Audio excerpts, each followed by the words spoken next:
I started planning and writing the Runner's Guide to Road Races in South Africa in 1990.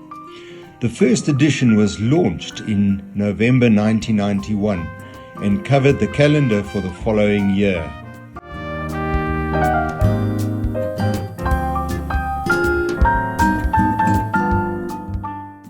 The idea was simple. A book that covered all the official road races in South Africa, giving calendar information, date, time and venue. But it went further. It also gave route descriptions, details on how to enter the race, prizes where available, and also a bit of history. The guide was originally sponsored by South African breweries, and the first 4 editions carried the Olsen's brand on the cover.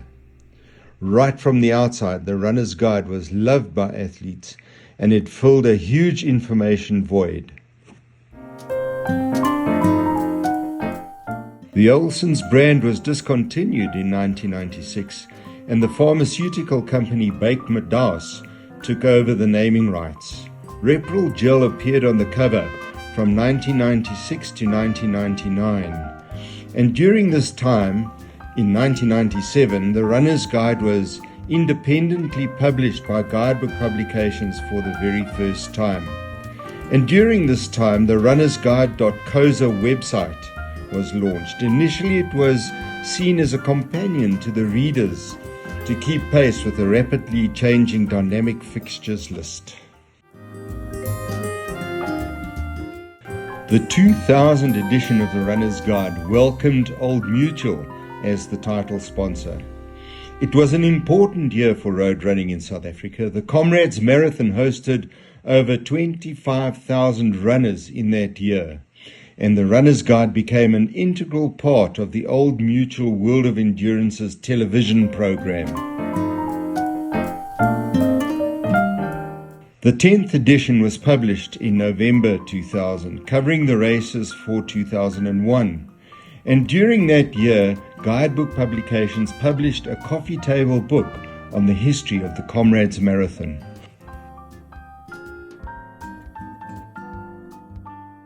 Old Mutual graced the front cover for the next 4 years, and in 2005, Nedbank became the 4th and to this date the final title sponsor. By the time the 15th edition was published in 2006, the guide had become a mainstay of road running information and was regularly featured in the Sunday Times top 10 list for non-fiction titles. It was also during this year I was introduced into the Runner's World Hall of Fame. The Runner's Guide continued to flourish, and when the 20th edition was launched in 2011, Kay, my wife, also ran her 20th Comrades Marathon. And to mark this milestone, we launched the Vision 2020 initiative and raised money for the Joe Slover Educational Trust.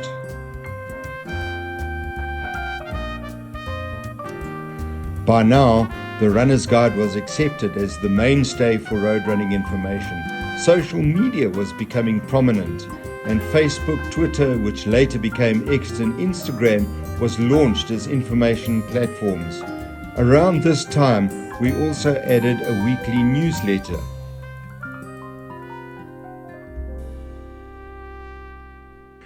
To keep pace with changing technology, we started experimenting with apps around 2012. We became increasingly aware of the shifting trends in technology at the time. Digital information was rapidly overtaking the traditional paper-based means, and we had to take note. And in 2013, along with the 22nd edition of the book, we launched our first Runner's Guide app. Initially, the app uptake was relatively slow, but within 2 years, the combined downloads of the app had overtaken book sales.